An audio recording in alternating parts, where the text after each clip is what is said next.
Il se passe quelque chose à Madrid, les gars. Regardez les news du jour, il y a des choses. C'est toutes des news, les gars, qui viennent de Mario Cortegana. Autant dire, c'est assez fiable. Déjà, les gars, on commence d'après des sources proches du staff d'Ancelotti. Il n'y a aucune solution immédiate pour arrêter les mauvaises performances du Real Madrid. Et ça, je suis d'accord, parce que tu n'as pas de quoi t'améliorer dans l'effectif.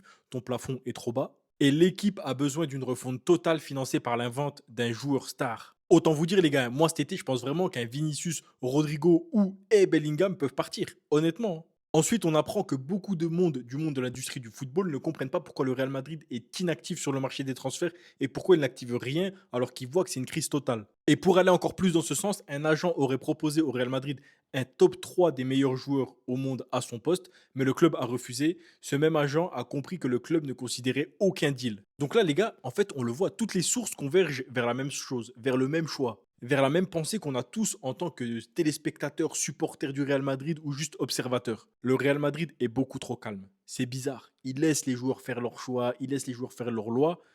Ils sondent pas vraiment le marché des transferts, mais parce que moi, je pense, les gars, qu'il va se passer un été historique à Madrid. Moi, je vous le dis très sincèrement, hein, je pense que là, les joueurs, ils ont fait un peu ce qu'ils voulaient cette saison. OK. Eh ben, va falloir en payer le prix au mois de juin, au mois de juillet, quand les transferts vont s'activer. Parce que moi, je pense que le Real Madrid, ils n'auront pas peur de vendre une de leurs stars.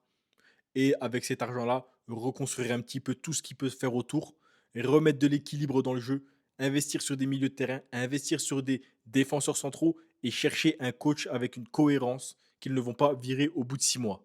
En tout cas, c'est l'impression que j'ai, étant donné que toutes les sources montrent qu'au Real Madrid, c'est le chaos et pourtant personne ne bouge. Moi, j'appelle ça le calme avant la tempête.